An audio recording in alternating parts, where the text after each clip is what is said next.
BBOR Black Box Online Radio, coming to you from West Virginia.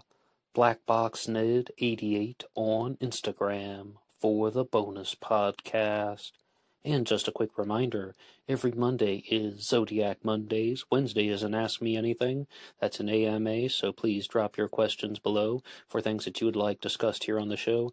And Friday is an Anything Goes. Any subject is fair game, mostly talking about true crime, serial killers, the Zodiac Killer, but any subject is welcome.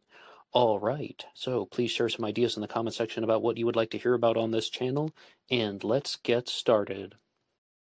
Okay, hello everybody. Today is Friday, another Anything Goes Friday. Welcome to the show. And I have a couple of announcements before we begin. The first is that the Long Island serial killer episodes on this show have been assembled into a playlist, and it is part of an ongoing series, so there will be more episodes added to this in the near future. But yeah, you can listen to them all in order if you haven't heard all the episodes yet. Everything that has been done about the Long Island serial killer is in that playlist.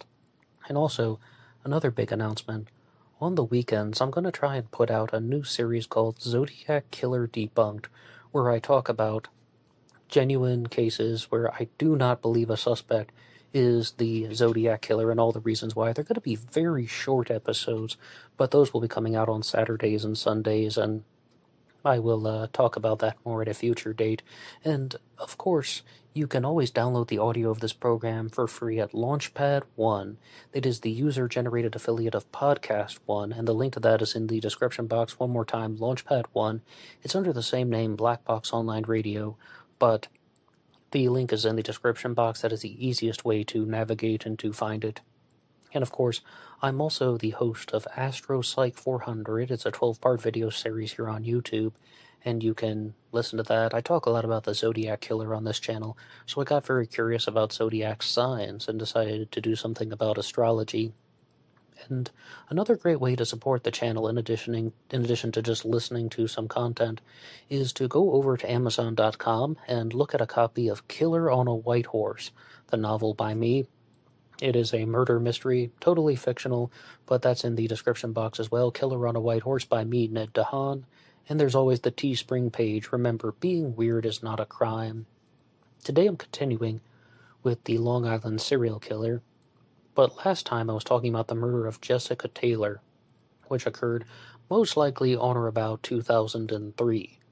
Okay, I wanted to do an episode on two unconfirmed victims in the Long Island serial killer mystery that I briefly mentioned in the Jessica Taylor episode, and they are Cherry's Jane Doe and Peach's Jane Doe. Jessica Taylor was murdered by the Long Island serial killer, and her body was dismembered, mutilated, she was even decapitated, and her remains were scattered. But the thing that stood out to me was she had a tattoo that said Remy's Angel and had angel wings, and it was very badly mutilated, although you could still easily recognize it if you were familiar with her. But Cherry's Jane Doe and Peach's Jane Doe are still unidentified victims, yet they had tattoos that were not mutilated, and I wanted to do an episode that would focus on some of the activities of the Long Island serial killer, but I can't just yet because as I was reading up on the victims, and first, can I just give a quick interjection? It really is a case where you have the victims are telling the story as opposed to one where you focus only on the suspects. The victims are really the ones who are sharing all the evidence and all the theories. And I think that it's very good in terms of remembering those who were lost in this absolutely vicious and tragic story, as opposed to just zoning in on suspects who may or may not have had anything to do with the mystery at all. So I was reading up on this, and I found that I had to talk about the murder of Valerie Mack first. And there's a very big reason why. To help us out, I would actually like to go over to a website called Philly Voice News. I've never used this one before, but just citing the source. And this article was written by Michael Tannenbaum. So let's have a read here, and then we'll go through some of this. The remains of a person believed to have been killed by the notorious Gilgo Peach killer in New York has been identified as a Philadelphia woman who was last seen in 2000, Suffolk County Police announced in 2020. Valerie Mack was 24 years old when her family had contact with her last in Port Republic, New Jersey during the spring of 2000. She was an escort whose last known address was in Philadelphia, where she sometimes used the name Melissa Taylor. It's important to say that she has no relation to Jessica Taylor, the other Long Island serial killer victim.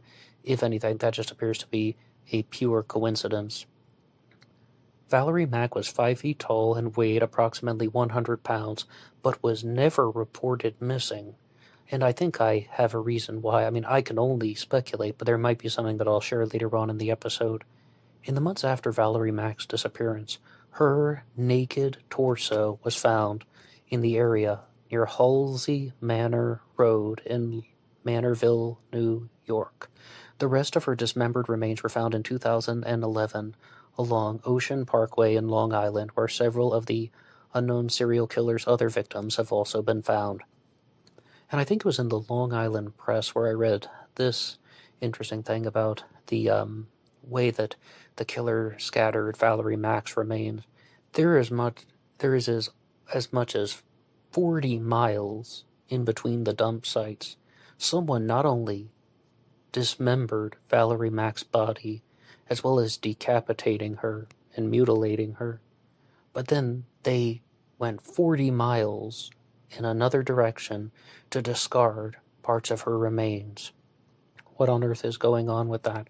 An enormous amount of effort has gone to the disposal, but then you look at the other Long Island serial killer victims like the Gilgo Four, who were placed into burlap sacks or simply just buried at the beach.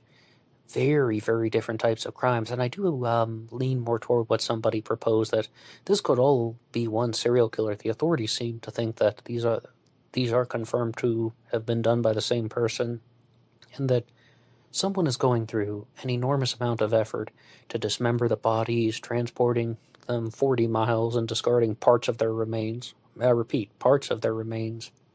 But they get so confident, they're like, I don't need to go through all that effort. And they're just going to do something that is simpler and less time-consuming, burying the bodies in the ground. As disgusting as that sounds, and I do mean that, it's an absolutely disgusting person who's doing this. And I hate referring to people as monsters, but these crimes are monstrous. And when you look at some of the photos of Valerie Mack, in many of them, she looks like a child. I know she was 24 when she went missing, but there's just something that is so childlike about her. It's like, what kind of sick person does this to people?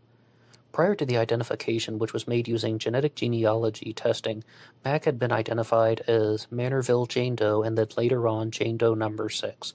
The Gilgo Beach killer, sometimes called the Long Island serial killer, is suspected of murdering 8 women, 1 man, and a 2-year-old child. Now, it's important to talk about the 2-year-old child because she is often referred to as Baby Jane Doe. Baby Jane Doe was found very close by to Valerie Mack's body. Valerie Mack is often referred to as Jane Doe number 6 in many of those illustrations. And when you just look at a chart of the Long Island area near Gilgo Beach, you can see, yes, indeed, Baby Jane Doe is very close by to Valerie Mack's body. And I began to think, well, how close by were these two bodies buried exactly? And it says 0.4 miles in most of the illustrations. But I'm really not a math person, so I don't know this stuff off the top of my head, so I decided to put that into Google, and it turns out that's just around 600 meters. 600 meters. That's like 6 football fields. I know that would be 600 yards, but thereabouts. That is actually somewhat of a substantial distance. It depends on what your definition of close by is. But the more vital component of that is that Baby Jane Doe was not the biological child of Valerie Mack. Baby Jane Doe was the biological child of Peaches Jane Doe. Both the mother and the child have not been identified. And somebody wrote a piece online, I don't even remember where it was from, or else I would cite the source, but they suggested that this is evidence that there are multiple killers involved in the Long Island serial killer mystery. And the reason for that is that who is going to go to the effort of transporting Valerie Mack's remains 40 miles in another direction, only to bring somebody else's remains 600 meters away? I mean, like, who's going to do that? What's the point of scattering people's remains if then you're just going to concentrate all the majority of your victims in one place. Like, what is the point? What benefit does this serve? And this would be the creation of a serial killer graveyard. And maybe if the person didn't go to any effort to scatter the remains of the victims, you could be like, all right, well, they obviously just had a serial killer graveyard. They were using a place that they thought no one would find, but then someone found it. Someone found it after the death of Shannon Gilbert. So you could make that case, except for the fact that someone has definitely tried to hide the remains of Jessica Taylor, hide the remains of Valerie Mack. And Baby Jane Doe, Peaches Jane Doe, and Cherry's Jane Doe are all unidentified victims. So it really could go either way. There could be multiple killers, but once you have a multiple killers theory, there are two things that happen. Number one, they are connected, and it's like there is this type of thrill kill club, thrill kill partnership, where two people are committing the murders together. Or you simply have to deal with the fact that people are murdered. Sometimes their bodies are disposed of, and perhaps people are using this as a convenient site because it's near a place where people have lots of money, they can attract escorts from the city, they're murdered, their bodies are disposed of, and over the decades, I repeat decades, then some of the murdered victims just happen to be concentrated in the same area. Yes, of course, the Gilgo 4 would have been killed by the same people, but maybe somebody like Baby Jane Doe was not killed by the same person. Just for that, that would be like exactly what that person's theory was. I really wish I remember who they were, or else I would give them, credit for that, but I'm being clear, that was not my theory. They're saying, who would make such a big effort to hide Valerie Mack's remains only to concentrate all the victims in one place? And I agree that that makes no sense, except for the fact that the Long Island serial killer has never been captured. That's another big point. But if you were just to present me with all of this info, would I say that it was one serial killer? Looking at those 4 victims that we've been talking about: Jessica Taylor, Valerie Mack, Peaches Jane Doe, and Cherry's Jane Doe, as well as Baby Jane Doe, of course, because even as a child, I think there's some different ways that the serial killer would approach the victims. All 4 of those victims were dismembered, mutilated, and decapitated. Their heads were cut off. The more I talk about this, the more unsettling it is. Absolutely, but that's what happened to them. So I would say absolutely it's the same person, but the authorities already know more than us. They always know more than us. The authorities always hold things back that they don't want to reveal to the public because it could compromise their investigations, and they are viewing Cherry's Jane Doe and Peaches Jane Doe, as well as Baby Jane Doe, as unconfirmed victims. But it definitely seems like if you had one serial killer, he was targeting women around 4'11", 5 feet inches tall, like the way Valerie Mack was, and in the earlier years, he was cutting up their bodies, dismembering them, and scattering their remains. And one of you guys left a comment on a previous Long Island serial killer episode on this channel, just providing an explanation that this person may have just become so confident in their ways that they're like, oh, well, I don't have to do this anymore. I've been going through all this effort to hide the remains of victims, yet I haven't been caught. I'm just going to bury them in the ground from now on. And that led to the discovery of the Gilgo 4, yet the Long Island serial killer was still never captured. But the person could have simply just changed their pattern. They could have just changed the way that they dispose of the bodies for convenience. And I still have yet to read my own original observation in a source, and I said it last time, but I'll say it again anyway, that there could be some declining testosterone with this guy. If it is a single perpetrator, then the older that he gets, and over a 15-year period, he is just becoming less agile, less motivated, and less of a desire to go through these crimes of rage and passion. With serial killers, they don't just turn 18 and then they just keep killing until they're dead. Maybe once in a blue moon or something. But most serial killers have a period of activity. Some people call it a reign of terror. When they start killing, maybe even the first time it's not even a planned murder, but the exhilaration is so intense that they keep killing. And then, usually in their early 40s or thereabouts, they have a decline in testosterone, and that demotivates them from committing these types of crimes regularly. And then they recognize, if I keep doing this, I'm going to get caught. I'm not as sharp as I was. I'm not as agile. I'm not as strong as I was. If I keep doing this, I'm going to get caught. So that's why many serial killers will stop killing. Predatory instincts overtakes their desire to bring harm to people. I would now like to go over to an article from Fox 5 New York, and this was written by Michael R. Sisak, talking about the murder of Valerie Mack. Valerie Mack went missing in September of 2000. Some of her remains were found in Gilgo Beach in 2011. Those remains were finally identified in 2020. A woman whose skeletal remains were found in a suburban New York area near a beach highway, in an area where body parts of 10 other people were found, and she has been identified as a Philadelphia escort who went missing 2 decades ago, the police said on Thursday. Suffolk County Police said the woman was previously known as Jane Doe Number 6, and she was identified through genealogy. Determining the victim's identity has brought clarity to a long-running mystery in Long Island that attracted national headlines and was featured on true crime TV shows, and a recent Netflix film was made about the subject. For 2 decades, Valerie Mack's family and friends were left searching for answers, and while this is not the outcome they wanted, we know that there can be some hope and some sense of peace and closure.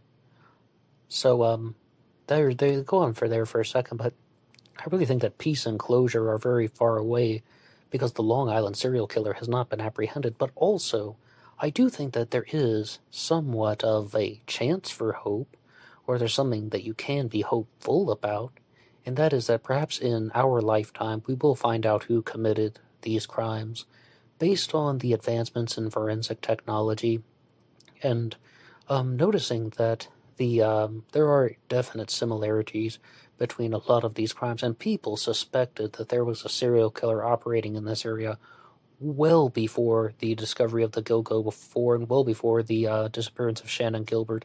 They were calling the serial killer the Manorville Butcher in the newspapers. It was a possible serial killer, but they're saying that there's a high chance that there's a Manorville Butcher going around, and indeed, it seems like there was. Valerie Mack was born in 1976, 2 days shy of the U.S. bicentennial on July 2nd, and she was 24 years old when she disappeared. She was never reported missing. I will just give my 2 cents on that subject now. Valerie Mack was living with a boyfriend at the time. It's possible that she left her family on her own accord. I mean, I'm just speculating here. And that she wanted to go to Philadelphia to be an escort, or she had moved someplace where she was planning on being an escort for either a short amount of time or maybe a more extended amount of time to earn money. Maybe she was coming back, maybe she wasn't, but she was never reported missing because perhaps she left her family on her own free will, and her boyfriend may have been doing something illegal in his own world, and he didn't want the police to uncover something. Who knows what that could have been? I don't even know the guy's name, but I'm just trying to think, why wouldn't somebody report their girlfriend missing? So the only thing I could think of is he didn't want to compromise something illegal that he had been doing. Valerie Mack's remains were found 2 places, more than 40 miles apart, and a decade apart. In 2000 in Manorville, near where the Long Island splits into 2 forks, and in 2011 near Gilgo Beach, where the remains of other women were found. Most of them were young and worked as prostitutes. Valerie Mack is the second person whose remains were found at the beach and also in Manorville. Police found the skull of Jessica Taylor, a 20-year-old woman who disappeared in 2003 near Gilgo Beach, and the rest of her body in a wooded area in Manorville. The 2010 disappearance of Shannon Gilbert, a 24-year-old sex worker who vanished after leaving a client's house on foot in the seafront community of Oak Beach, triggered the hunt that exposed the larger mystery. And that is definitely true. But when you look at the similarities of the crimes between Jessica Taylor and Valerie Mack, this serial killer had an MO. They had a type of woman they were targeting, petite women, about, as I said, 4'11", 5 feet tall, in that range. But an inconsistency with the Long Island serial killer is this person is going after Caucasians, African Americans, Latinos, perhaps even men if that Asian male. I don't know too much about his physicality, and I believe that baby Jane Doe may have been murdered simply because she was just present near her mother at the time of her mother's murder. So this person really isn't going after a particular physical feature of women other than the fact that they all seem to be somewhat petite and small in size. So I would also like to reinforce a point about how the authorities hold back information. In the same article from Fox 5, they talk about a particular item that was left behind, and the police revealed a previously unreleased photograph of a belt with 2 initials on it. It is a black leather belt with either an HM or a WH, depending on the angle, and they say that it was handled by an unknown suspect. I was also reading an article from ABC7 News that said that the authorities made a comment that they thought that the killer had handled the belt, and then they just said they were not going to discuss anything else about that. And I want to know 2 things. Do they possibly have the fingerprints of the Long Island serial killer? And number 2, do they possibly have touch DNA from the killer? And they must know a little bit more about that belt. And I don't think it's so much about how you have this H&M WH initials, and these are the initials of the killer. It says handled by the killer, not an item that belonged to the killer. So that's why I'm starting to think about something related to touch DNA or fingerprints. And I would just like to conclude the article. Using DNA, investigators created a genealogy profile for the remains, leading them to the possible relatives who provided DNA samples, and we will continue to use every investigative tool aggressively to investigate these murders, said a spokesperson for the police department.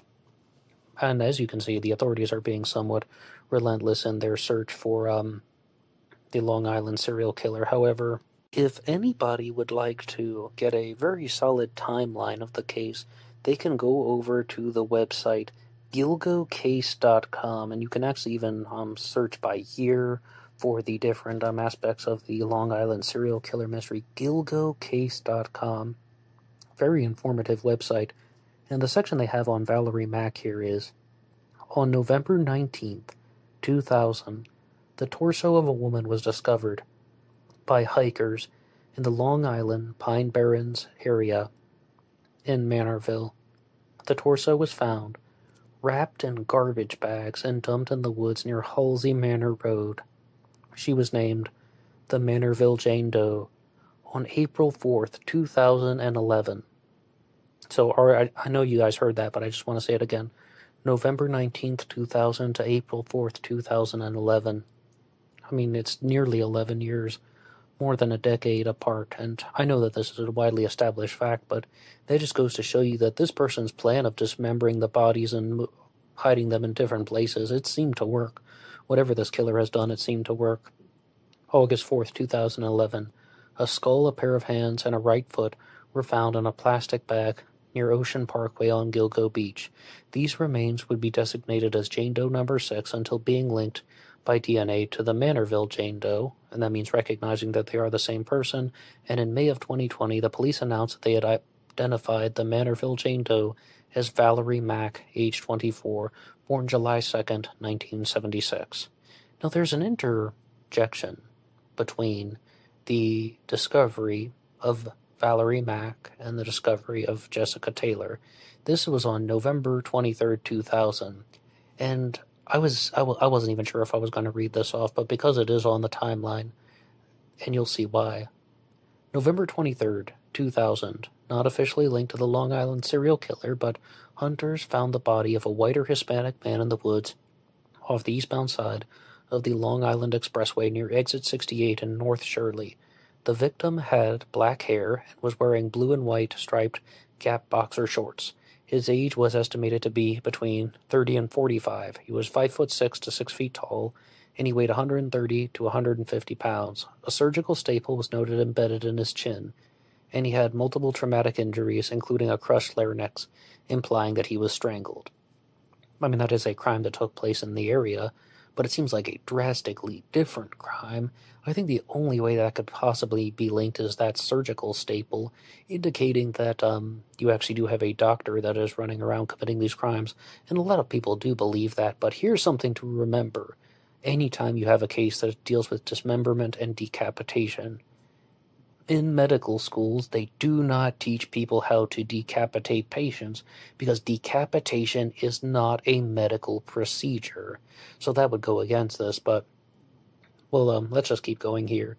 July 26, 2003, the naked and dismembered torso of a female was found, missing its head and hands, and it was discovered in Manorville, New York.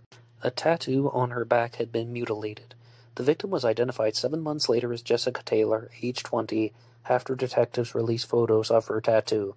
As I've always insisted, whoever tried to mutilate that tattoo must have been doing that just for the sake of wasting their energy.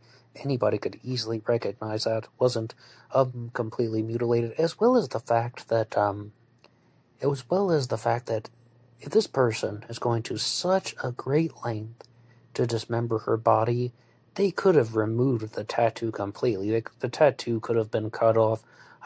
It's something that I've not really been able to put into words too well, but it almost seems like that tattoo was mutilated just out of rage, especially for the fact that Jessica Taylor's angel wing on the tattoo, I know it says Remy's angel, but the angel wing is still somewhat intact. It's almost as if somebody was just very angry when they saw that tattoo. Maybe it reminded them of something, whether it was something angelic or the name had a certain significance to them. But it's definitely not a successful way of hiding it. And on May 9th, 2011, a skull and a pair of hands and a forearm were found on March 29th at Gilgo Beach. They were matched to Jessica Taylor. And one more time, GilgoCase.com, and anyone can go there if they would like to read a full timeline. But there is this section here that says, notes about the timeline. Cases that are not officially linked to the Long Island serial killer are noted, and they are colored in blue. More detailed information about the specific victims can be found on a victims page. So, very nice to have all of that written out. And let's do just that, jump over to their Valerie Mack page. Valerie Mack was also known as Jane Doe No. 6. Valerie Mack was last seen by her family in the spring or summer of 2000 in the area of Port Republic, New Jersey. She was never listed as a missing person. Her last known address was in Philadelphia, Pennsylvania, and she had been working there as an escort. She used the name Melissa Taylor. Valerie was a white female with brown hair and hazel eyes, 5 feet tall, weighing 100 pounds. On November 19, 2000, her body was discovered off of Halsey Manor Road. And on April 4th, 2011, a skull, hands, and a right foot were located. We've got that. And she was identified on May 22nd of 2020. And first, they connected her DNA to the Manorville Jane Doe's remains, and they realized this is the same person, and then they were able to identify her as Valerie Mack. And at this time, I would just like to ask you guys that challenge question one more time. Something that's ongoing, but how do you account for all the differences in the Long Island serial killer mystery? Some victims are buried, some victims are dismembered, some victims are mutilated, some victims are not. Some victims have their tattoos cut up, other victims do not. Some victims are, we have one child, we have an Asian male, and the rest are women. How do you account for all of these differences? Do you think that it's somebody who is killing because of opportunity, and there is a single perpetrator? Or do you think that this is a group of people who are more or less just not following the law, that are breaking the law because they can get away with it, and this just happened very frequently in the Long Island community?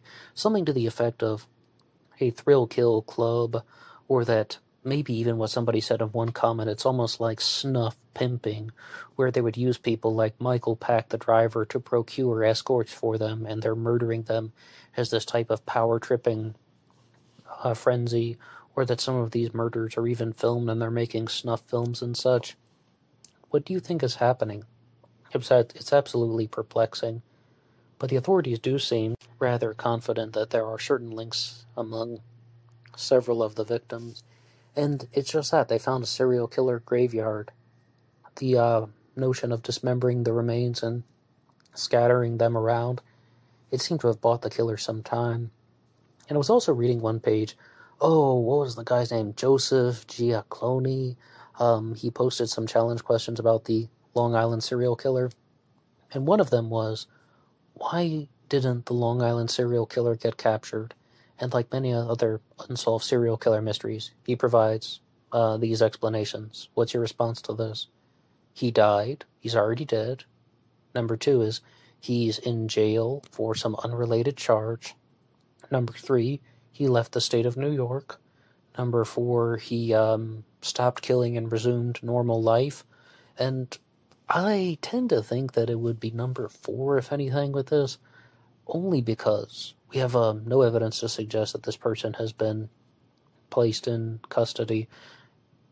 Serial killers do often just cease activity. I mean, a prime example of this is the Golden State Killer, someone who had years of activity and then he just stopped and resumed his normal life. And many people think that the Long Island serial killer is either a doctor or a police officer, someone who has a high intensity of familiarity with procedures, and that he would just resume that career in law enforcement or a medical profession. Even if he's an architect or something like that, then he would just resume that profession, and he's not going to leave the state immediately after the discovery of some of the remains, only because he doesn't want to draw attention to himself. Hiding in plain sight, so to speak. Serial killers also tend to do that. So why hasn't the Long Island serial killer been captured? I think simply that someone was committing crimes for a while, and I can't say that there's enough evidence to support any type of thrill kill club or the snuff film circuit, but it begs the question, why are there all these differences? Was someone just full of rage in their mid-20s, like they started committing murders at the age of 25 or 26, and then they're just hacking these bodies to pieces, literally and metaphorically, and then by the time they turn 38 or 39, they're like, I'm not doing that anymore, and they resorted to another method of disposal? Maybe. But what do you think about the Long Island serial killer? And please weigh in on anything.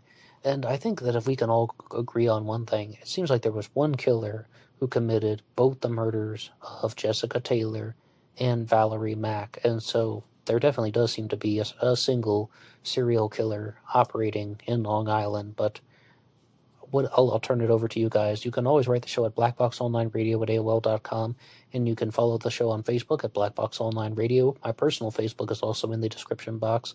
And I will see you over on Instagram for the bonus podcast. Until next time.